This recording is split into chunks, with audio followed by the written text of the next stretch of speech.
So, what are the significance to of these experiments?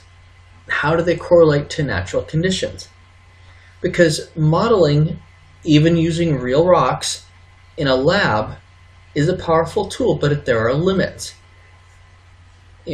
Applying vertical pressure to a rock sample to see when it fractures isn't the same as that piece of rock being buried in the earth where there is incredible confining pressure. So, okay, we design a new lab experiment. We have confining pressure. Well, down in the earth, there's, depending how deep it is, incredible heat. So we go back to the lab, we redefine our experiment. Now we have incredible, confining pressure and high temperature. Well, down in the earth, maybe there was a lot of pore pressure because it was saturated and then it got raised up to that temperature. So we go back to the lab and we redefine rebuild our equipment, and now we've got pore pressure and confining pressure and high temperature, and we're compressing it vertically to see when it breaks. Well, maybe in the real world,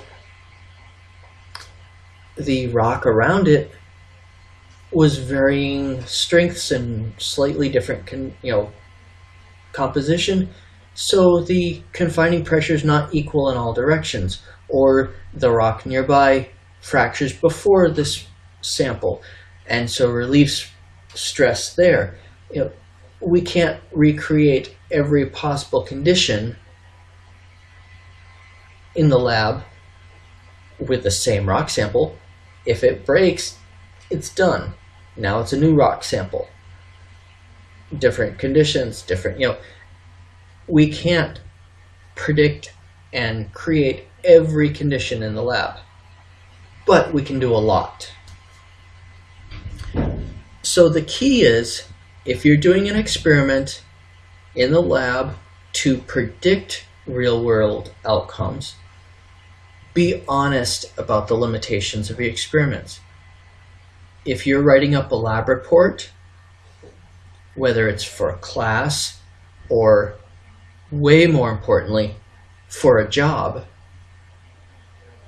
be honest. Don't gloss over the limitations. Sure, don't give more emphasis to the limitations than you do to the actual results and process and data, but be upfront. If you say, I did this experiment, it proves that, Play-Doh is more durable than cement, and you're not giving, all of your reasoning and what the limitations of your experiment were and so forth, and somebody just reads, hey, Play-Doh is more durable than cement, and for whatever reason decides they're going to build a bridge out of Play-Doh, there are going to be massive problems.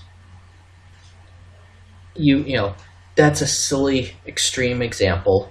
Obviously, nobody's going to try to build a real bridge out of Play-Doh. However, the idea is that if you're not being straightforward and honest about what you did and what the limitations of your experiments or models are, other people using your data, using your results in your report, your paper you published, your lab report, whatever, might do something that was a bad idea. And you would be either directly responsible or indirectly responsible. Now, section 5.5 is kind of a, holy crap, there are lots of terms to remember. Look at page 109 in your textbook, and it might be overwhelming. However, I'm not going to be quizzing you on everything. But you want to read it, you want to be familiar with it. Hey, I've seen that term before, it's not scary. And certain ones are going to keep coming up over and over again. Even in today's lecture, certain terms have come up over and over again. And so those are the ones that you'll make sure that either just because I repeat it so much, you'll know it, or you'll go back and look at it and say, yeah, this is one I need to remember. Some commonly used terms in rheology, this is start you off on most common. Brittle, this is fracturing due to strain, due to stress. Ductile, this is deformation without fractures. This is the plastic behavior. Again, this is due to strain, due to stress. Then competency. This is kind of like the viscous behavior, or viscosity rather. Competency is a similar term. It's the resistance of rocks to flow. So viscosity is a general term for anything's resistance to flow. Competency specifically for rocks. Fortunately, rocks tend to have high competency, therefore they make good building materials.